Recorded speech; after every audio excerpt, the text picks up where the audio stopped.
And he looks around and there's nobody else there.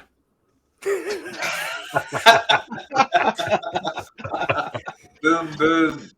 Oh, great. Good morning and welcome to another edition of the Digital Download. Today, we're going to talk about mindset. It's our accomplishments that have propelled us to where we are today. But operating at our best all the time is hard, and sometimes it can lead to burnout. This week on the Digital Download, we'll have a special guest, Sarah Milby. We'll talk with Sarah about achieving and sustaining peak performance and how mindset is the key. But before we bring Sarah on, let's go around and introduce everyone. While we're doing that, let's have the audience reach out to a friend, ping them, and have them join us. We strive to make this a highly interactive experience, so audience participation is encouraged. Right, so introductions. Adam, would you please kick us off? Hi, I'm Adam Gray. I'm co-founder of DLA Ignite. And Rob, you said the Digital Download, but you didn't say what the Digital Download was, did you? No, I did not. Thank you for joining us on the Digital Download, the longest running weekly business talk show on LinkedIn Live. Thanks, Adam. Tracy. Hello, everyone. I am Tracy Borison, founder of TLB Coaching and Events, proud partner of DLA Ignite, and our Canadian representation on the panel. Ooh. Welcome, Tracy. William. Thanks, Rob. Yeah, no, I'm William Shorten. So I'm an associate with DLA Ignite, along with Adam. And I also run my own consultancy, William Shorten Learning Solutions. So I'm a consultant, facilitator, and business coach. Excellent. Thank you. Lenwood. Good morning. My name is Lenwood Ross. I'm the founder and CEO of Accelerate, and I. We're both located just outside of New York City. The royal we. Exactly. We're located outside of New York City. We help people get work done faster, and we are partners of DLA Ignite. Excellent. Thank you. Jordan. Hello, I'm Jordan Abbott, B2B social influence and interaction advisor at Supero, and of course, proud DLA Ignite partner. And a representative from France, Paris. Oh, oui. Très bien, Lenwood. Sorry. Jensen. Hi all, I'm Jensen. I work at Supero, and I am a proud DLA associate working from Leighton Buzzard. Working from where? Leighton Buzzard. Are you not familiar, Rob? That sounds like something the cat dragged in. You've been there. Excellent. Welcome, Jensen. Alex. Hello, folks. Alex Abbott, founder of Supero, and we are also, as Jordan and Jensen have said, a proud DLA Ignite partner. Excellent. Welcome. Thank you, Alex. And myself, I'm Rob Durant, founder of Flywheel Results. We provide staffing, training, and consulting services to tech startups. So let's bring on our guest. Sarah, good morning and welcome. Well, good morning, and thank you for having me. Absolutely. Great to be here. If you don't mind, I'll share a little background about you for our audience. Competitive athlete turned CEO, Sarah wanted to motivate people, but not have them burn out. As a college athlete, in addition to her technical coaches, she also learned from a coach who was focused on mindset. She was taught strategies to handle pressure, see opportunities in challenging situations, and prepare for future successes. Now she and her team help others do this through her company, Valor Performance. Sarah, please tell us a little bit more about you and how you got here. Sure. You started right where I would have, which is as an athlete. I played competitive soccer. I then got into competitive running, and I was fortunate enough to have a mental skills coach. At the time, it was a little bizarre, but I saw it as just an additional tool in my toolkit and a competitive advantage. So I had, as you mentioned, the technical coaches who worked with me, especially in soccer, dribbling and shooting. But I had Paul, who was my coach, who worked with me on my mental skills, especially as competition was rising. How was I going to continue to step up mentally, emotionally, and make sure that all of the work that I had done for physical preparation could be maximized? And how it then leapt into many, many years later, Valor Performance, was I then went on into my career post-college, working in all different sectors, nonprofit, government, finance.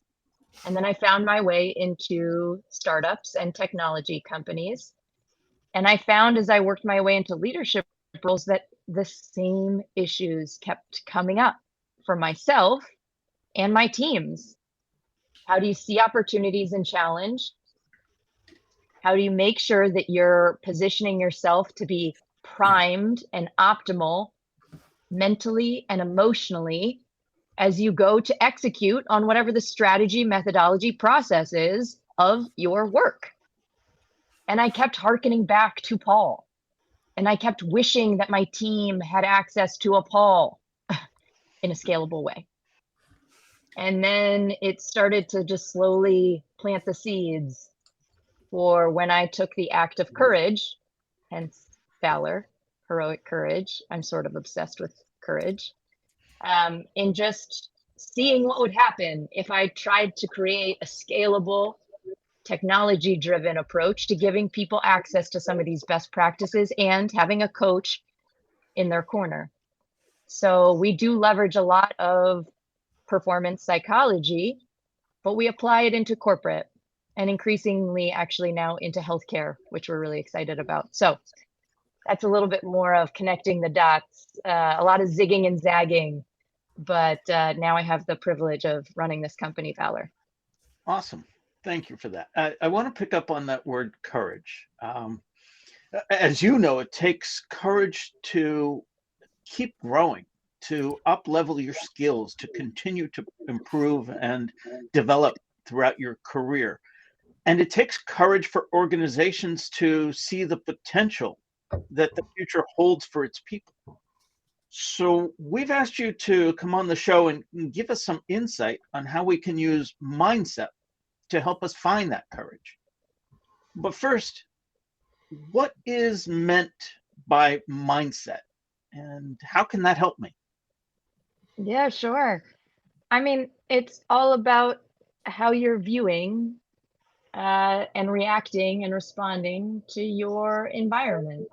And we all have internal chatter.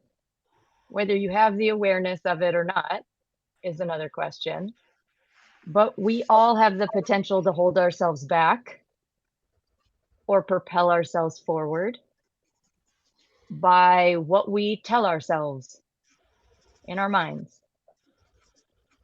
And mindset is really what gives you some power and acknowledgement of the power that you can choose different thoughts. And the thoughts that you choose is very tied to then your emotions and your behaviors, which is of course very tied to your interactions with other people and your connections with other people. You know, many times people in our space will talk about leadership development, meaning how do you manage other people? How do you talk to other people? Communication.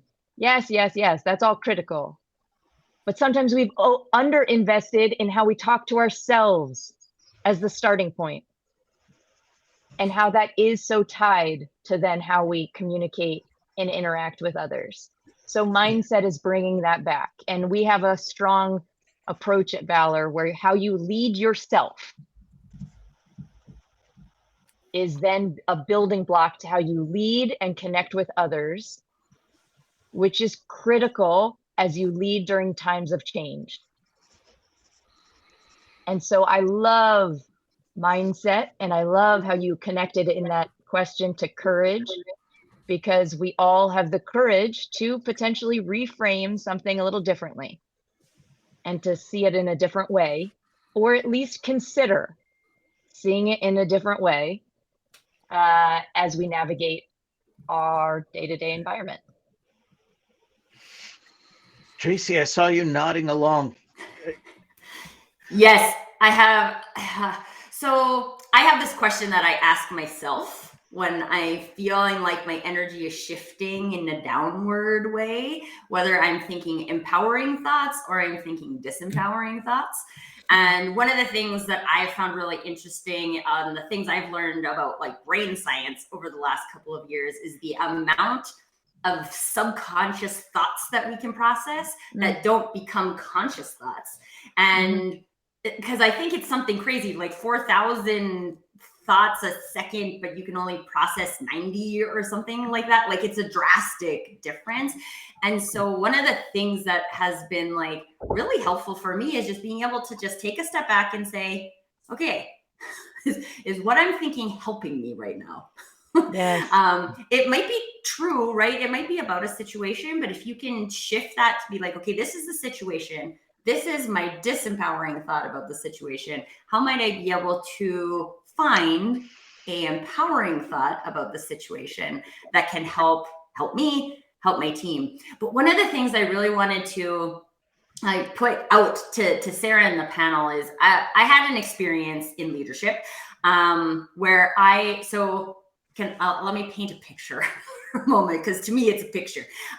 So there's my team, and my team lives on this beautiful tropical island with sun and the beach and beverages, and it's beautiful and it's nice to be there. Can I be in your team? And then there's this wall that goes, this like big castle wall that goes around the whole outside of it. And there's these really stormy seas on the outside of the wall. So the wall is there to protect from these stormy seas, and also dragons. So there's like dragons trying to attack this island. And then there's Tracy with my armor and my sword, and I'm out fighting dragons so that my team can live in this like peaceful, sunny environment that feels good and is supportive of them and all of those things. And when I look at that now, that seemed like something I had to do. Like, literally, I felt like I was defending my team from the rest of the company. And I didn't want the like corporate culture to permeate my team because I didn't like it. It wasn't supportive to me. And so I fought it off really aggressively. And then when I think about how that contributes, which I don't think it does, to peak performance of our leaders, then we have like this really big break point in an organization. So Sarah, I wanted to ask, and like all the other panel members too, like if that's something you've witnessed, if that's something you felt yourself, and what are some things that have worked for you to navigate out of that situation? Oh, yes, I have thoughts. I'm curious the other panel though, because I'll just start rolling. I can tell you from, oh, go ahead, Alex. No, I'm just throwing a flippant comment out there. A flamethrower might help you fend off the dragon, Tracy. I can tell you and from it would be a helpful sales leader to have peeps that are recommending those types of things for you instead of old school swords, like broadsword, no less. Well, it's an interesting picture, and you know what I was thinking about while you were describing it is how, and I don't know the answer. So you know, I'm just raising another question. Is I don't know how helpful it is actually for your well-being or your team, right? For you to be out solo fighting dragons. And I wonder whether it might be more effective for the whole team to be embracing the challenges and complexity of the environment that you're working in. So, that'd be kind of my question is that, what is the best approach to the challenges that we face, whether those challenges be external, challenges that are out in the market, or internal challenges that we need to overcome in our organizations? I think a big problem that we have here is that we are all islands. We've got a singular viewpoint and a singular experience of this stuff. So I've worked for bosses that have said, we have a problem, by which they mean you have a problem, and the problem is this. And equally, I've worked for bosses that have said, you don't have any problems, you just get on with what you're doing. I will deal with all of this. I will fly air cover for you to make sure you can excel at what it is that you do. And that's a lovely environment to work in, but I'm not sure that necessarily makes it more successful or not. And I think from the leader's perspective, like you were saying, Tracy, you're swinging your broadsword and fending off dragons, and that's a really tiring thing, isn't it? But I always think from an individual perspective, whether you're a leader or not, it's very easy to get embroiled in the interaction that you're currently having. So, you're sitting opposite somebody, they say something that you don't like, or they say something that you don't agree with, or they say something that is not part of your execution plan of what it is that you're going to do. And the natural response is to meet that head on. The natural response is to fight that battle rather than taking a step back and looking at yourself and the person having the interaction and say, okay, what am I hoping to achieve with this interaction? Because, if I win the argument, but turn you off as a champion of mine or make you resistant to the change, then I may well have won that battle, but I'm going to lose the war. So I think that certainly in my experience, which is limited compared to yours, Sarah, certainly my experience of this is that we have to have a strategic view of what it is that we're doing. And, is this interaction and is this task I'm doing contributing towards the long game, or am I getting embroiled in the arrogance of winning this individual fight? I guess I'd ask a follow-up question, Tracy, and thank you for sharing, because it's really vivid images of what you were talking about there and very strong metaphor. You said it was a team that you managed in the past. What was the defining factor in the end that made you leave that organization or that situation?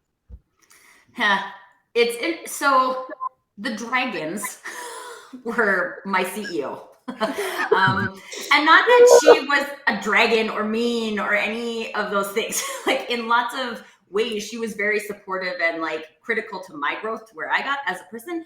But it was just that we were very misaligned in how we saw success, how one of the things that's most important to me is the empowerment of the people, human optimization, right? Doing things that work for individuals and not just this very transactional, here's the business stats, right? We execute on business stats, and however people experience it. That's not how I do things. And so what I realized is that we were just very misaligned, and I ended up leaving the organization. Not mad. It's just that this isn't the place for me. And I would like Lenwood was saying, if I'm not saying we never have to fight dragons, right? But when we do have to fight dragons, how successful is one person fighting a dragon versus a team of people fighting a dragon? And I just didn't feel like I had a team of people on the management team that wanted to go fight dragons with me. So now I come to the digital download and hang out with people who will fight dragons with me. Adam, that air cover is exactly how I felt when I was a leader in sales. My job was to keep anything that could detract the frontline salespeople from closing one more deal. But Tracy, what I didn't realize until you said it earlier was that I was also protecting them from the company's culture, where I didn't feel that it was aligned with me or my team? Sarah, you said you had some thoughts. Yes, What well, are I you think, thinking? and I hope I'm not frozen. So I think I might have frozen there for a bit, but hopefully you can hear me okay. Hear you loud and I clear. think, okay, great. I think we have to discuss values in this conversation as it relates to being such a strong pillar to creating culture. It's very normal for an organization to have micro cultures. So a team has a culture within a broader organization, which has a culture, which, by the way, every organization has a culture. Whether they have intentionally created it is another question. And part of that intentionality is having to do, oh, there's a slight time lag. Sorry about that. Having to do with the values that you set. As a leader, you can foster those conversations for a team to be empowered in how they want to show up in the day-to-day. The values that then drive the processes, the actions, and the interactions across the team. And we see it all the time where a leader and maybe their team have values that are different from the broader organization. And there are some situations where you can navigate that. You can control the controllables. There's so many different types of dragons, right? There's so many different types. It could be an individual. It could be an internal situation or change. It could be a competitor. It could be external change that we all have seen time and time again, especially over the past few years. So how do you navigate that change? Do you see the opportunity, or is it debilitating? And I think that's something that's going to be dependent on the situation. But what I love about this conversation is almost everybody acknowledged that you need to take a step back. Tracy, you even use that in your language. Sometimes I can take a step back and I can see this broader point. And I think just that, being able to see the bigger picture, can help inform how do you show up to that situation. And whether it's going with which type of sword or rallying the troops and say, hey, this is what we are facing. How do we want to come together in this moment? I love that we've landed on the dragon metaphors. Linwood, before you go, I want to acknowledge the question from our audience. Sarah Filipiak asks, curious, Sarah, how you're aligning microcultures within a larger organizational culture. Is there ever friction between microculture dynamics and the entity at large? Easy for me to say, right? Of course, Sarah, and I'd love to hear your experience with this, but of course on this latter one that there can be friction. I mean, almost everybody was nodding when I said just that comment about microcultures. It seems like that definitely struck a chord. I'm curious what the other panelists think, but you're 100% right, Sarah, that there can be friction between a microculture. And sometimes those microcultures in a beautiful way can come together to create the fabric of a great organizational culture. But how are they aligning needs to be intentional. And so, and by the way, we see this, we're a globally distributed company. So we see this also culturally and celebrating the individual cultures of certain regions, teams, and bringing them together in a unified organizational culture with values. So all of these things need to be intentional and deliberate conversations. What we find in our work and in our coaching, we talked a lot about mindset. Obviously, that's our bread and butter. But not being able to have those conversations is something we've seen over and over again, of just not knowing how to navigate the conversation to say, hey, we say this is our value. What does that mean to us? How do you think we should show up in these various situations if XYZ is one of our values? And by the way, is that still one of our values at this time for our organization? Or is it looking different for how we want to show up right now? Yeah, this is a really awesome conversation. And I would like to respond to what you said about the microcultures, because I have seen that. I've seen that play out in a way that is extremely destructive in an organization. And I think that it is emblematic, or maybe even that's really a bad word. It is a byproduct of the hierarchical nature of organizations, that kind of grew up in the 20th century, that the hierarchical structure was good for efficiency and even effectiveness, but it's not so great for the modern age, which is moves much faster and requires much more agility and adaptability. So this actually happens to be an area of focus for me. But when it comes to taking a step back and really being able to kind of assess those things in the organization, for me, when I started doing that, that's when things changed. I was a horrible leader at one time. I mean, absolutely terrible leader. No, we can't believe that, Benwood. You being sarcastic. Anyway, You said was. Yeah, I was really horrible. But why was that? Is that because you were young and inexperienced, or because you had specific pressures on you? Because I think that I was kind of, obviously my comment was a funny comment, but the fact is that you are a really nice guy. I mean, a really nice guy, and yet you identified, looking back with hindsight, that you were a horrible leader. So what drove you to be a horrible leader? Because that's out of character for you, isn't it? Yeah. So it was youth and inexperience. Okay, so that there was that combination, but really, when the pressure of the job started to weigh down on me without having any tools in my toolbox to handle it, then the flaws in my character started to appear. There started to be just sort of like, if you have character flaws, as we all do, but if there's significant character flaws, imagine kind of a wall, and there's cracks at the bottom. When you start putting pressure on that wall, those cracks will start to spread, and eventually there'll be a breakdown in the wall.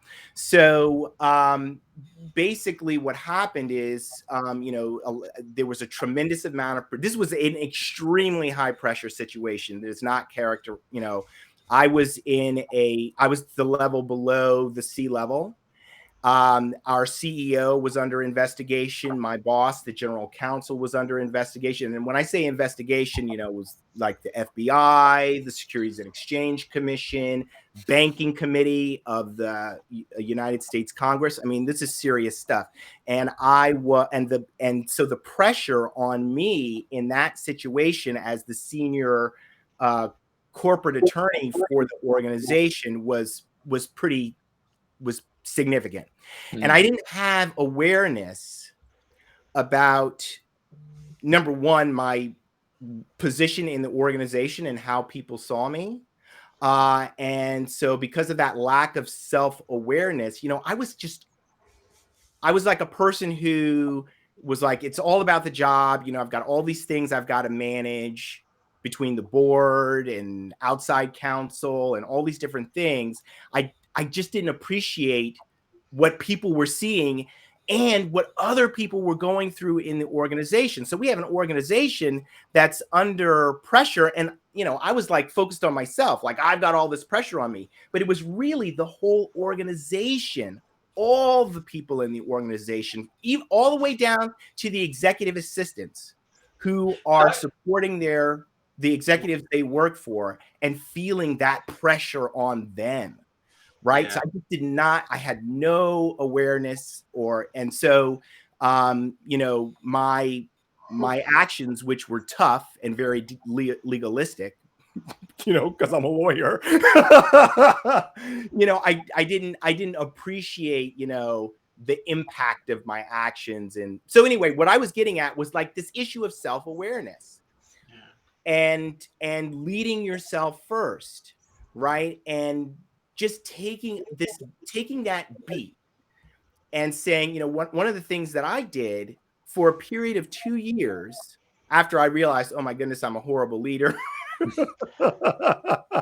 And I got to get this under control is I stopped speaking first, or not speaking first. I would just, anytime I was having an interaction with anyone, I just would not respond in that moment.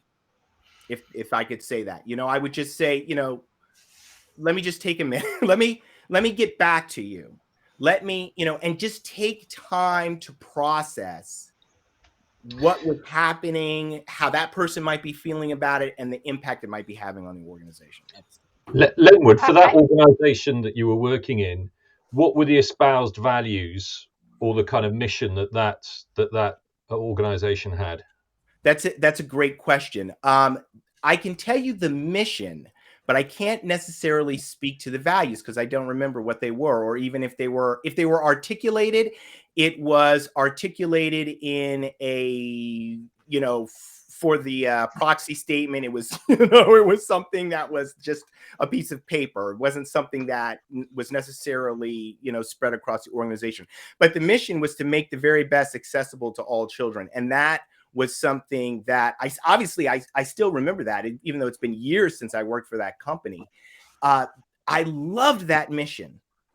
I worked for a founder-led organization, a visionary entrepreneur who is, he's still out there doing his thing today. That is what the values around making the very best accessible to all children is what attracted me to the company and motivated me to go to work every day. We then had some managers who were Wall Street types who came into the organization.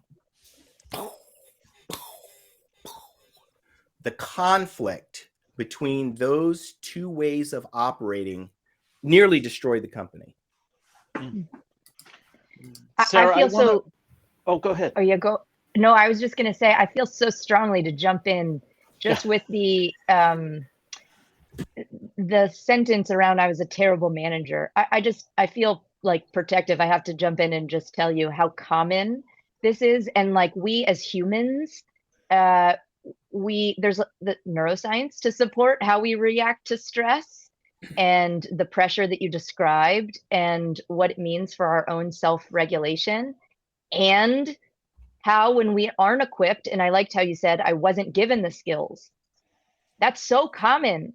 How many times in organizations do we promote into management really strong individual contributors, but not support them with proper training, development, and support? And what I'm on a mission to do is encourage that part of that training and support is the ability to lead themselves as we then are asking them to lead others. Yeah. And equip them with some of the mental skills and the mindset and some of the stress regulation and emotional regulation. We call it emotional flexibility because stress is not bad.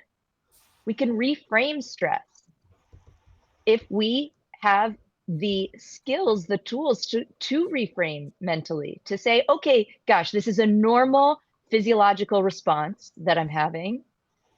Gosh, I must be also excited about this opportunity, and I'm feeling this pressure. Maybe I have some fear about what if I don't perform. But if we don't ever have those conversations, then we're just leaving these unsupported leaders to have that ripple effect.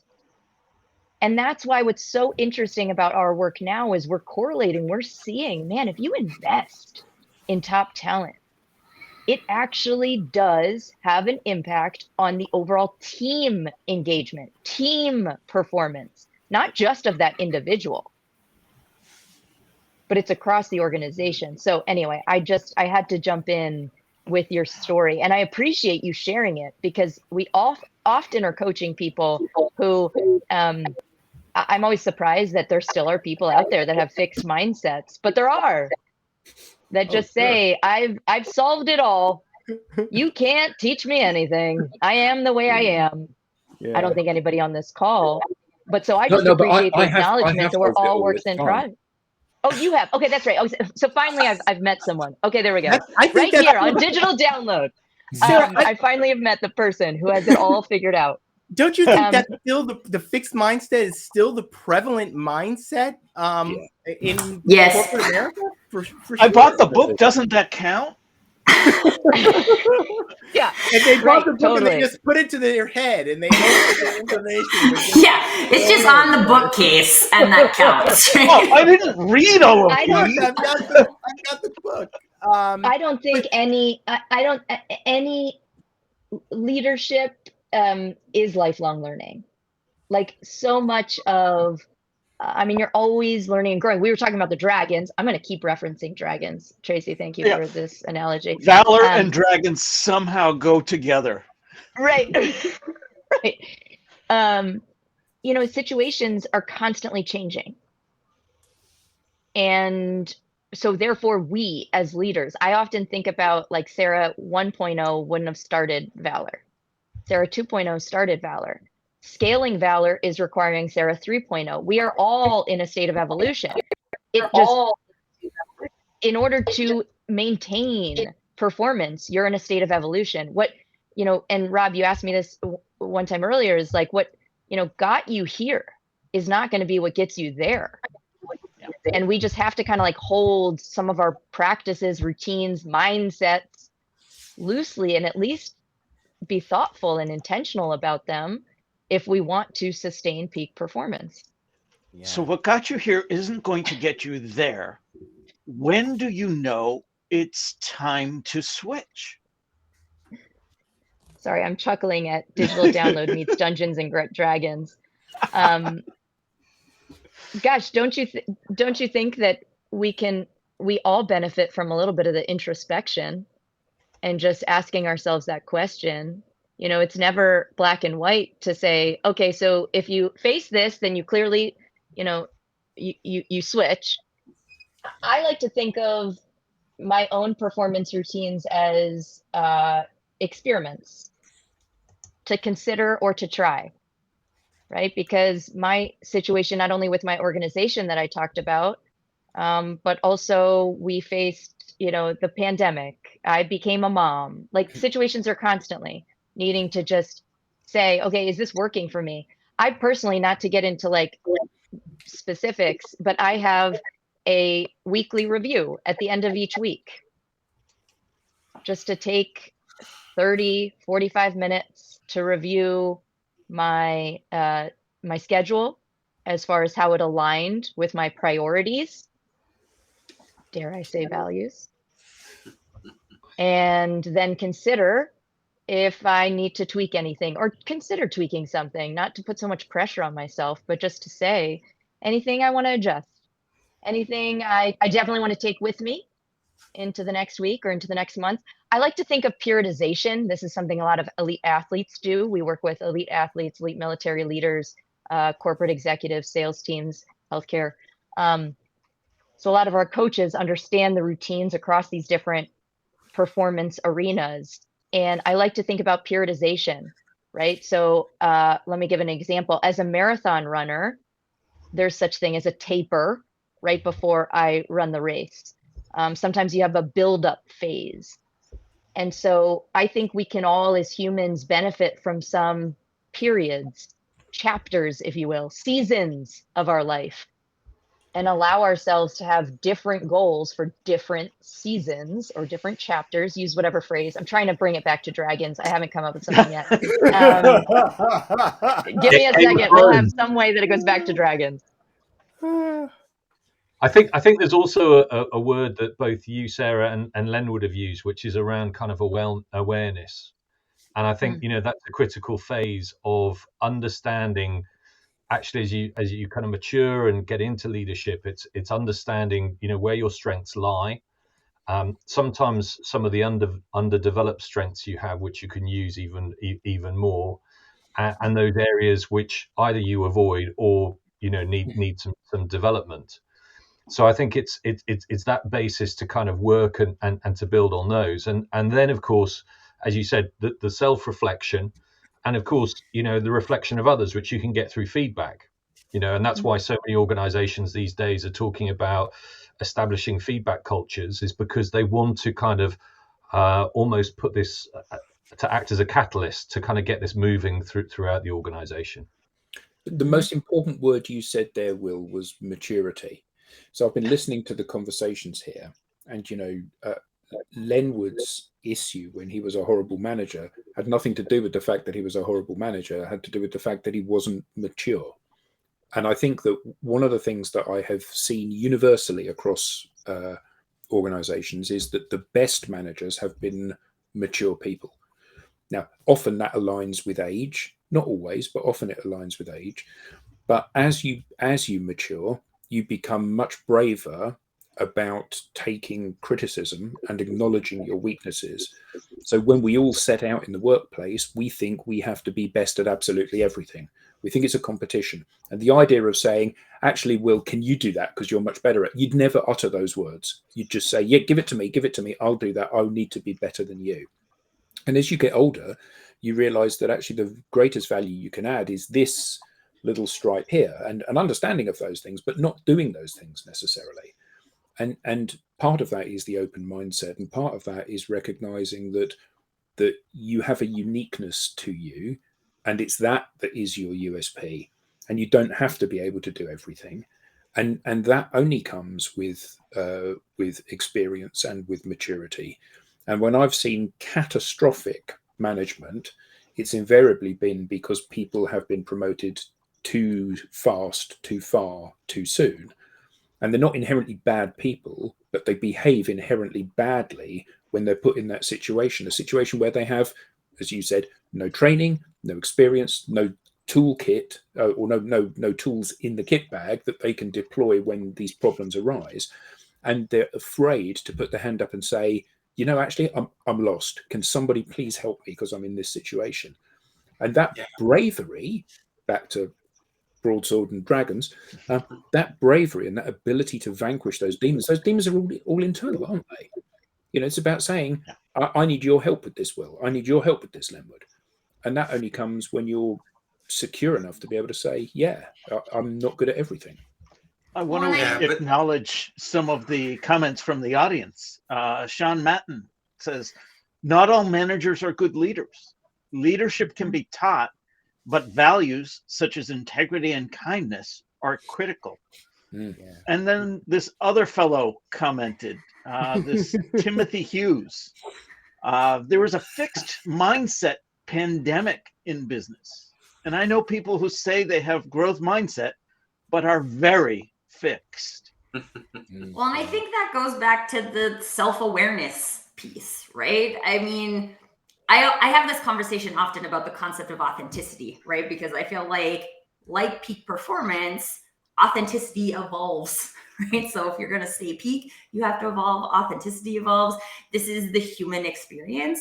And one of the things that I think is so, as you have time as an individual human to explore what is my thing that I'm good at, how can I find that? There's very little in the societal narrative that's about that, right? So businesses end up, they might have a certain amount of values on the wall and they might think that they believe them. But then, Lenwood, one of the things I was hearing in your experience is that leaders need to make fast decisions, right? And if that could be a way a business is run, right? Leaders are expected to make fast decisions. And when you don't have the space to step back, which we've all talked about is necessary to manage yourself, let alone manage someone else in those perspectives, we can't do that. And so we need to be able to challenge those societal narratives. And we're living in a world of instant gratification, right? And it's transitioned over into leadership. I want instant gratification, instant decisions from my leaders. And that doesn't allow a leader to be the leader that they can be, to maintain peak performance with the team. And similarly, in that conversation about self-awareness, where do we get taught self-awareness? Right? We don't get taught it in school. I didn't learn it in business school, that's for sure. I never had, like, although I had people I would consider really great managers, nobody had the conversation with me about, like, what do I believe? What do I think? What do I think my gifts are, right? The practice of self-awareness isn't part of the education system. It's not part of the narrative in most businesses. And so then how can we possibly find it unless we've taken the time personally as an individual over X amount of years, which is why the maturity is relevant, to learn those things about ourselves. Yeah. Or you have a coach to help supercharge you, I feel the need to say. Yeah, or yeah. you have a coach. I mean, seriously, you have to have sometimes that partner, because to Rob's point, yeah, let me send you the 50 million books that then you have to read and then jot down some journaling and blah, blah, blah. Yeah, that's for sure. And many people do that. And a lot of other people may need a partner in this experience, this discovery process too, of self-awareness. And to your point, Tracy, this is why I started this business. Like, post-industrial revolution, to go back to Leonard, is like we have focused our modern workforce so much on the efficiency and effectiveness. We've squeezed out the humanity. And then why is anybody surprised when then we say, gosh, we really need stronger leaders and they need self-awareness. Wait a second. We've created this modern workforce. Okay, I can get off on many tangents on this, but therefore it behooves all of us, and especially those in leadership positions, to encourage people to have taking the step back so they can be intentional. And as leaders, we can model it. And Because many people's schedules are just full of meetings. Sorry, William, I have to just continue my little soapbox. It's just we're going from meeting to meeting to meeting, and then we're saying, and by the way, at some point you should have this time to reflect. Meditate in between the meetings. Right. Yeah. Right. There you go. So picking up on that, scratching that a little bit. Go ahead, William. There is a bias, and I know working in a similar space is you're seeing a lot of organizations now taking on external coaches, and you're also seeing a lot of them beginning to invest. One of the favorite programs going around at the moment is Leader as a Coach. So they're trying to get these leaders to bring these skills on board. You know, to a certain extent, the issue is that they haven't gone through that journey necessarily themselves, and therefore, you know, they don't they're not aware, if you like, to come back to that of what they need to be doing and how they're getting the how, but not the what and the why. Yeah. Shouldn't it therefore be the responsibility of the leader, the hiring manager, whoever promotes you, to make sure you have the environment available to you to be successful? And in the past, I think, and I was really lucky with the bosses that I've worked for, is that a lot of them had a kind of inherent mentoring kind of approach. So they actually took time. My first sales role, I was working for somebody who was an experienced sales manager, and they took time to take me through the kind of different processes, to talk about how you needed to turn up, you know, some of the kind of financial commercial relationships in different parts of the world, because we were dealing with customers on a global basis. So I was very lucky to have those kind of people. And I think, you know, it's one of those, if as a leader or as a manager, you see it as an important part of your role to develop the people that you've got working for you, then yeah, that should be something that kind of kicks in. And I think, you know, the more we can talk about that and highlight that, the importance that role plays, again, it kind of gets the message out.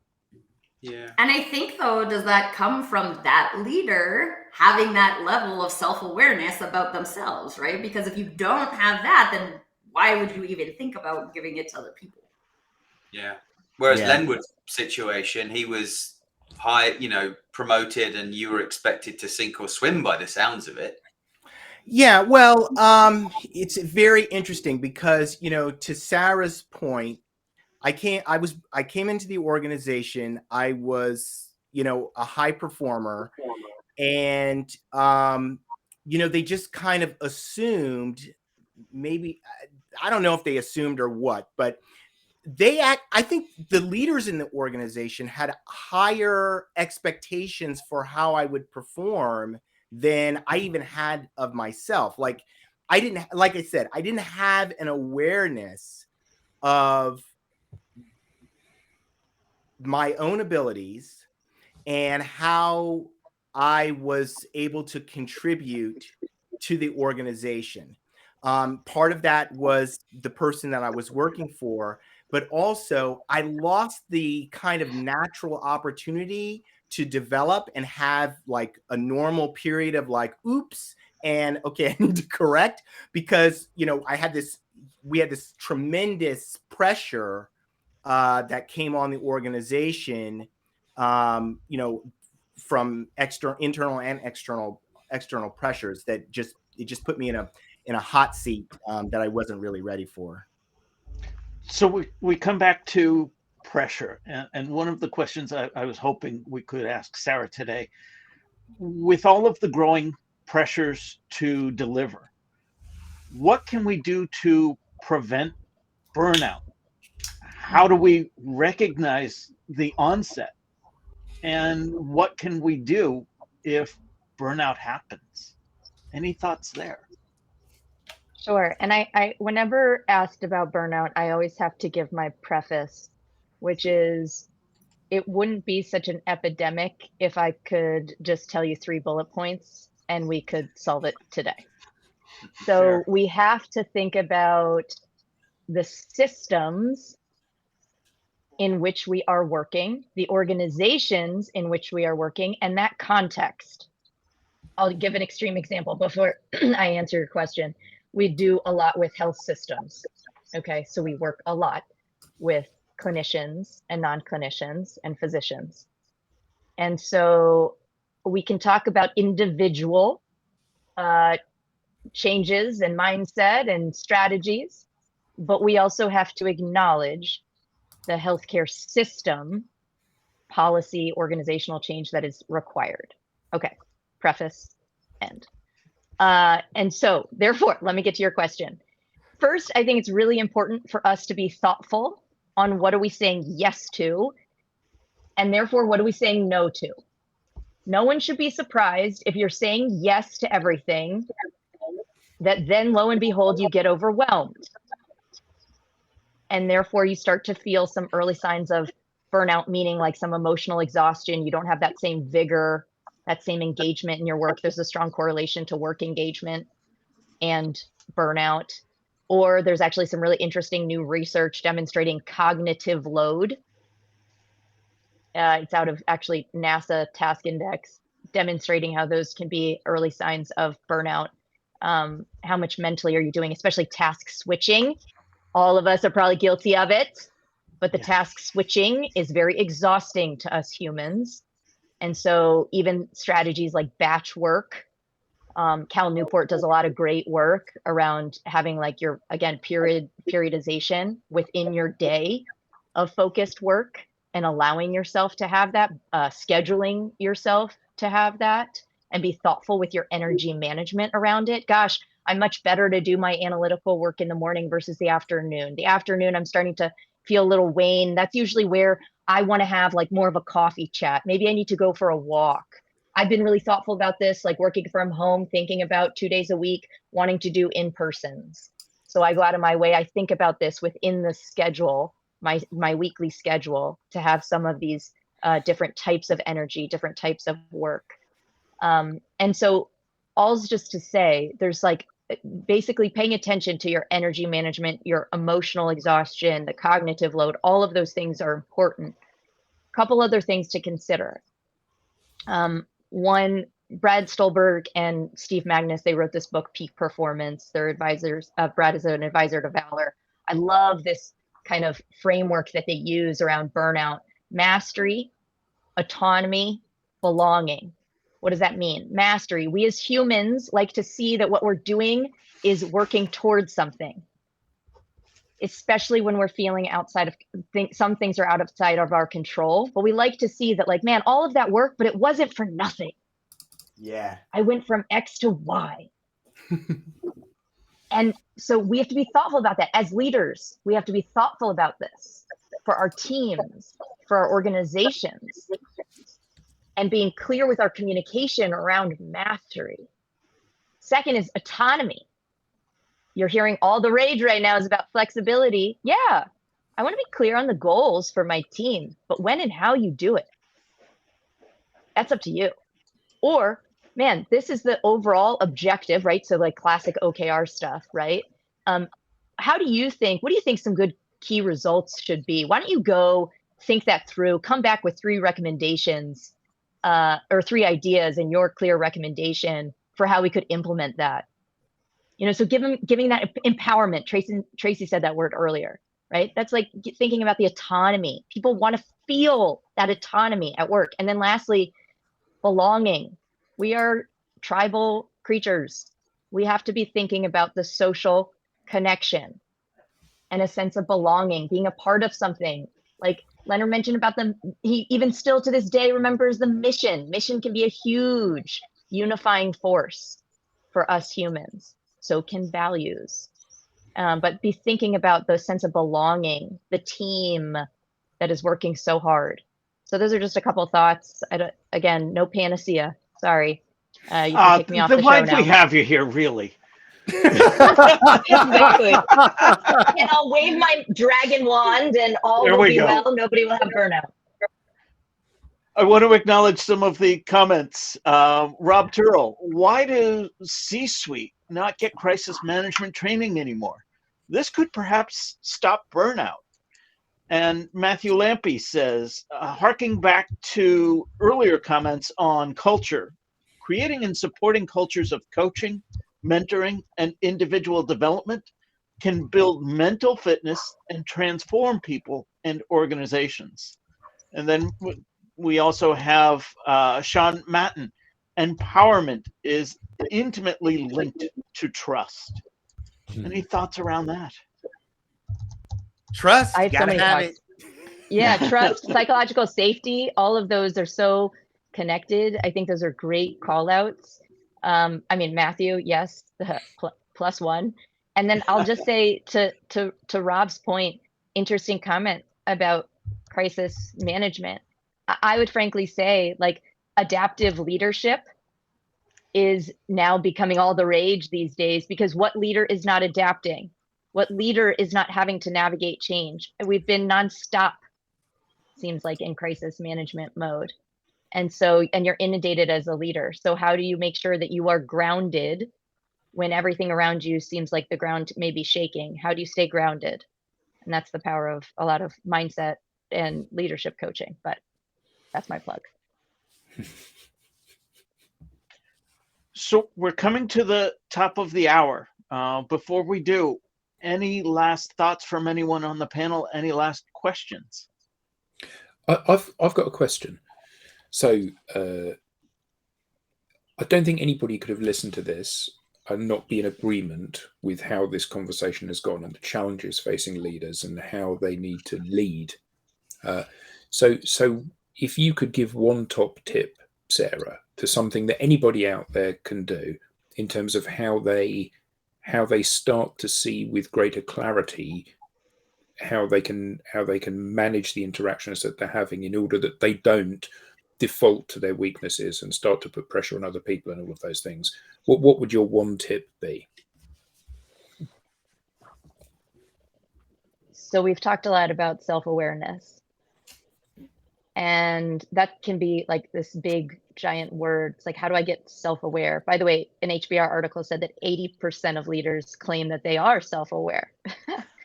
And I think we have all worked for people that were like, no, my friend, we're not.